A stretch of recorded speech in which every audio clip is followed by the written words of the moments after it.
Hello everyone. So we are now into deep learning of who Jose Rizal is. First, we should know his full name. What is Jose Rizal's full name? His full name is Jose Portacio Rizal Mercado y Alonso Villalonda. This name belongs to the traditional Filipino system of naming during the Spanish colonization time that includes the surnames of the mother and the father as well as the grandfather and grandmother from both sides. So this is why Jose Rizal's name was very long. So he was named Jose Protasio to honor the Saint Joseph and Saint Protasio on the date he was born on June 19. He was born on June 19. So, on June 22, 1861, Father Rufino Colliantes baptized Jose Rizal, who was named Jose Portacio. So that is to honor again Saint Joseph and Saint Portacio. Because Doña Teodora, the mother of Jose Rizal, was a devotee follower or devout follower of Saint Joseph, and it was their tradition to honor him every 19th day of the month. On the other hand, Saint Portacio is the patron saint for June 19, who was martyred in Milan, Italy. So that is why he was named Jose Portacio. In the year 1849, Governor General Narciso Claveria issued the dictum decreeing new family names for the Indios to facilitate census work and the collection of taxes. So each province was given a list from which each family could choose a new surname. And the Mercados, on the father side of Rizal, choose the name the unlisted name Rizal, although they continued to use the name Mercado. Their original application was for the name Rizal, spelled as Rical, meaning the green of young growth or green fields, which was connected to their livelihood. But this was denied for no apparent reason. Mercado was the original surname of Jose's father, or the father side of Jose Rizal. So, Mercado was actually the name chosen by the great-great-grandfather of Jose Rizal. Okay, the reason is to free his descendants from the anti-Chinese animosity of the Spanish authorities. Lamco changed the family surname to the Spanish surname Mercado, or in English that is Market, to indicate their Chinese merchant roots. Alonso was the surname of Jose's mother. And Rialonda is a surname chosen by the Alonsos in Binyan pursuant again to the 1849 decree issued by Governor General Narciso Claveria, decreeing new family names for the Indios to facilitate census work and the collection of taxes. So, the Alonsos in Binyan chose Rialonda as a surname. That is why the full name of Jose Rizal is Jose Portacio Rizal Mercado Alonso Rialonda.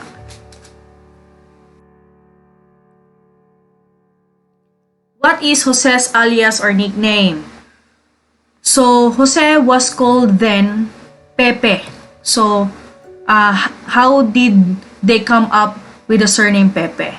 According to writer Feliz Prudente Santa Maria's book In Excelsis, she explained why Rizal was called Pepe. According to her, Saint Joseph was the putative, commonly accepted father of Jesus Christ. In Latin, San Jose's name is always followed by the letters PP for Pater Putativus. In Spanish, the letter P is pronounced P, giving rise to the nickname Pepe for Jose. What is Jose Rizal's birthday or birthplace?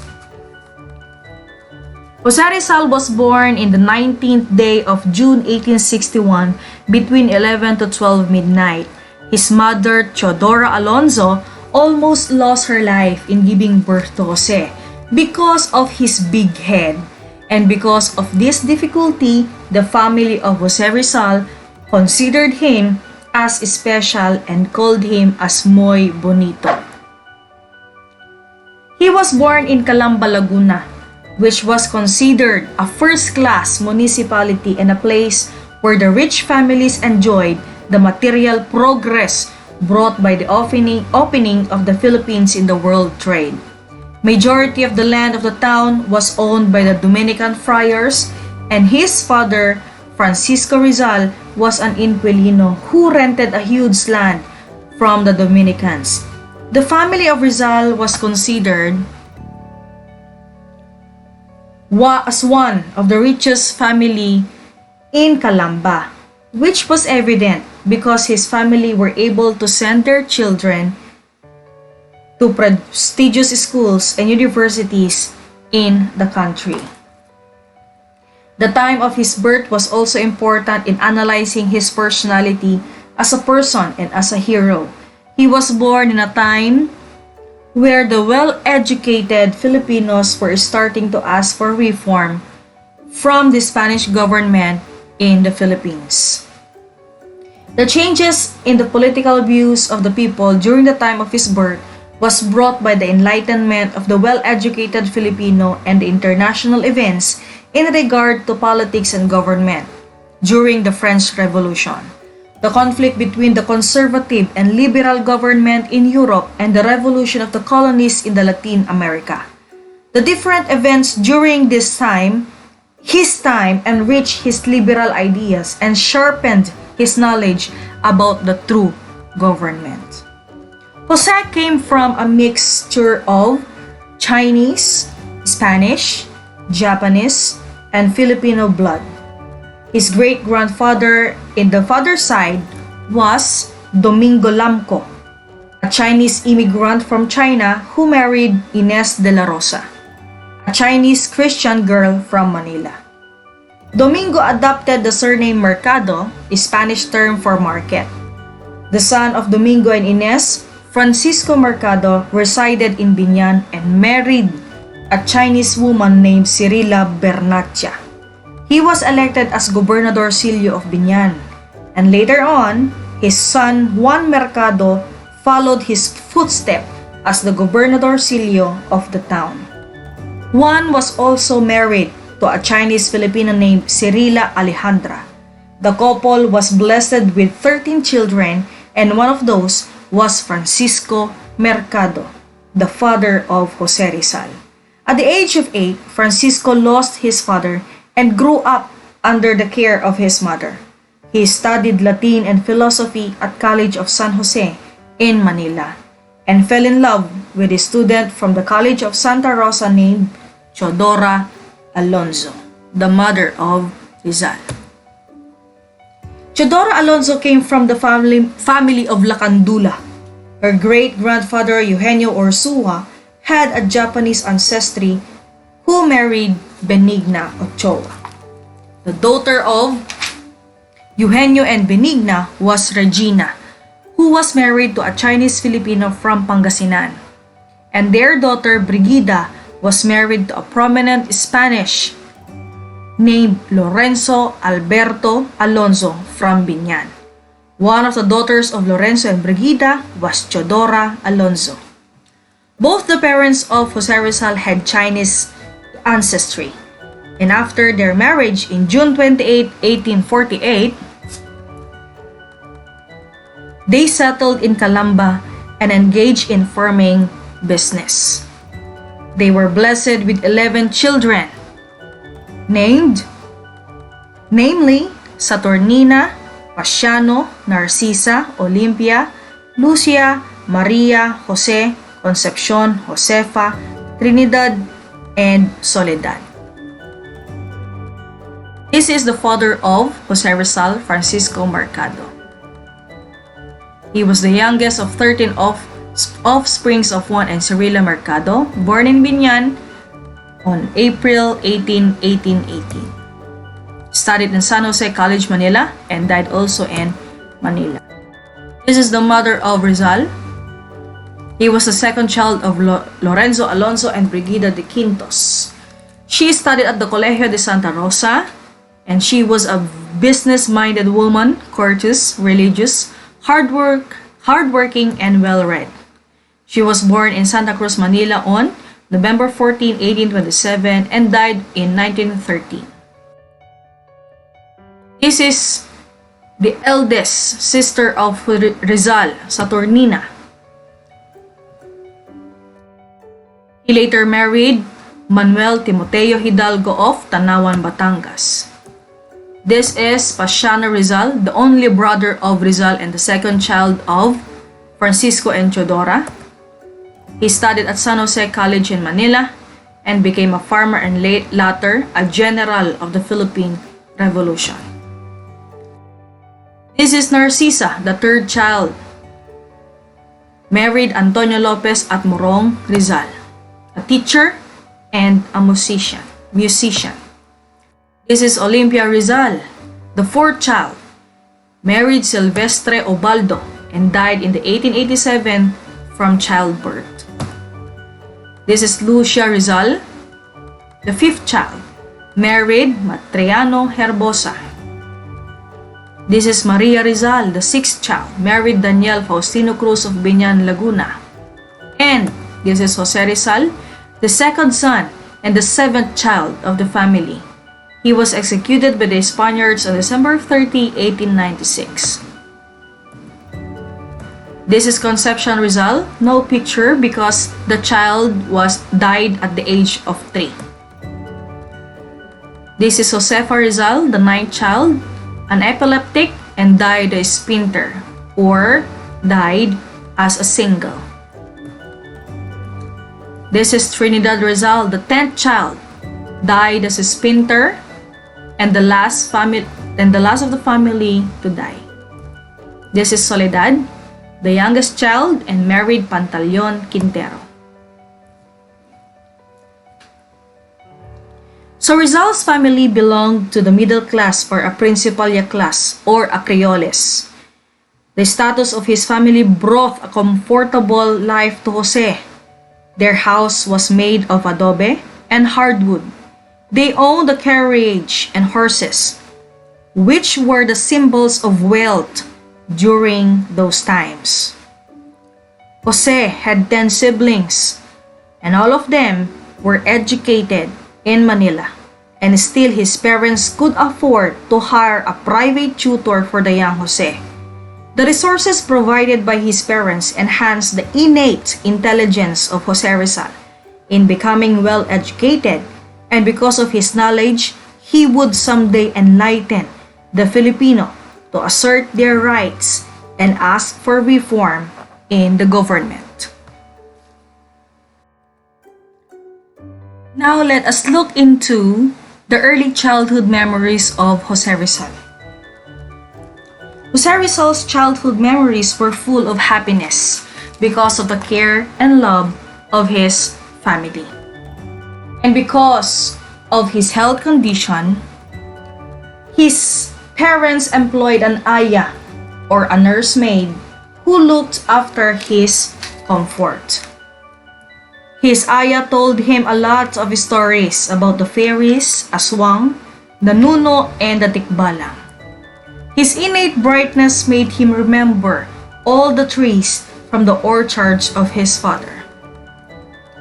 When he was 3 years old, his father built a little nipa cottage in their garden, and it was his splendor place where he listened to the chirping sounds of the birds and smelled the aroma coming from the flowers of the trees.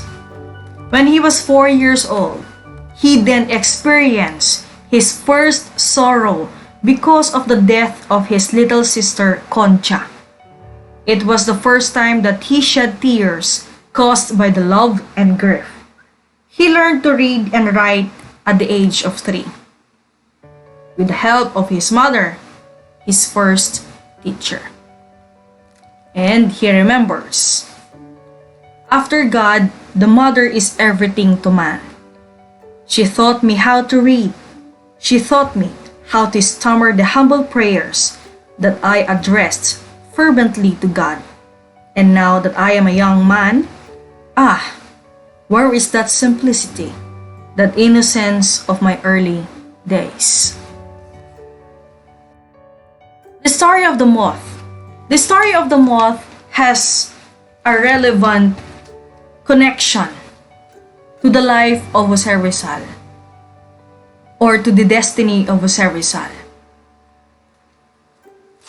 So let me share with you a part of the diary that was made by Rizal regarding of how the story of the moth is related to the life of Jose Rizal. One night after dinner, as the usual scenario, Chodora Alonso was teaching the young Jose to read. However, the attention of Jose was caught by the flying moth in the light of the lamp. Then Chodora decided to narrate a story about the young moth, and this story seemed to be the metaphor to the life of Jose Rizal. Speaking of this incident, Rizal wrote, "One night, all the family except my mother and myself went to bed early. Why, I do not know, but we two remained sitting alone. The candles had already been put out. They had been blown out in their globes by means of a curved tube of tin. That tube seemed to me the finest and most wonderful plaything in the world. The room was dimly lighted by a single light of coconut oil. In all Filipino homes, such a light burns through the night. It goes out just at daybreak to awaken people by its spluttering. My mother was teaching me to read in a Spanish reader called The Children's Friend, El Amigo de los Niños. This was quite a rare book and an old copy. It had lost its cover, and my sister had cleverly made a new one. She had fastened a sheet of thick blue paper over the back and then covered it with a piece of cloth. This night, my mother became impatient with hearing me read so poorly. I did not understand Spanish, and so I could not read with expression. She took the book from me. First, she scolded me for drawing funny pictures on its pages. Then she told me to listen, and she began to read. When her sight was good, she read very well. She could recite well, and she understood verse making too. Many times during Christmas vacations, my mother corrected my poetical compositions, and she always made valuable criticisms. I listened to her, full of childish enthusiasm. I splendor at the nice-sounding phrases which she read from those same pages. The phrases she read so easily stopped me at every breath. Perhaps I grew tired of listening to sounds that had no meaning for me. Perhaps I lacked self-control. Anyway, I paid little attention to the hearing, to the reading. I was watching the cheerful flame. About it, some little moths were circling in playful flights. By chance, too, I yawned. My mother soon noticed that I was not interested. She stopped reading. Then she said to me, "I am going to read you a very pretty story. Now pay attention." On hearing the word story, I at once opened my eyes wide. The word story promised something new and wonderful. I watched my mother while she turned the leaves of the books, as if she were looking for something. Then I settled down to listen. I was full of curiosity and wonder. I had never even dreamed that there were stories in the old book which I read without understanding. My mother began to read me the fable of the young moth and the old one. She translated it into Tagalog, a little at a time. My attention increased from the first sentence. I looked toward the light, fixed my gaze on the moths, which were circling around it. The story could not have been better timed. My mother repeated the warning of the old moth.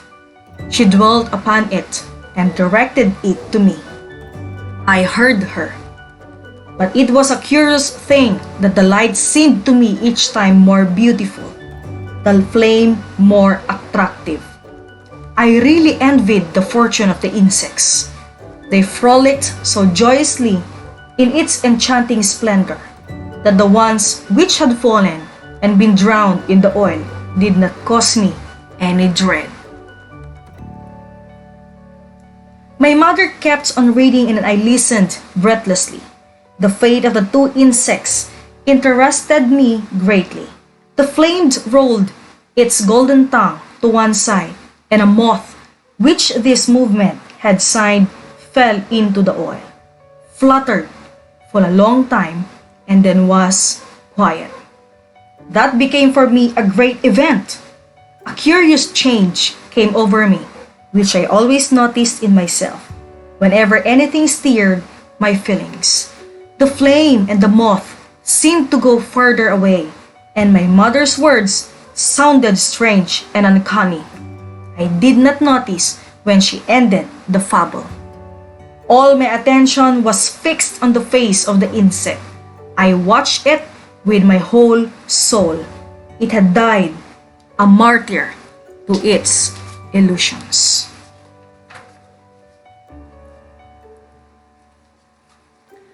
As he put me to bed, my mother said, "See that you do not behave like the young moth. Don't be disobedient or you may get burned as it did." I do not know whether I answered or not. This story revealed to me things until then unknown. Moths no longer were for me insignificant insects. Moths talked. They knew how to warn. They advised like my mother. The light seems to be more beautiful. It had grown more dazzling and more attractive. I knew why the moths circled the flame. The tragic fate of the young moth that was enchanted with the beautiful flame and did not listen to the advice of his mother had a similarity with the fate of Rizal. Like the moth, he also chose to be involved in the reform movement, and using his literary skills, he enlightened the people about their true conditions and the need for action on to seek reform. Like the young moth, he died as a martyr for his ideals. To watch the video of the story, you may click the link below or you may watch any videos of the story of the moth found on YouTube. The story of the moth and the flame is not the only part of his childhood, which became true in his lifetime. One instance during his childhood, he made a small monument of himself, and because of that, his sister laughed at his work. He made, in between sobbing, he told them that someday he would have a monument built by other people. In the future, the prediction of Jose Rizal became true, and he had the monuments in different parts of the country, also in other parts of the world. This ends Lesson 2. Thank you.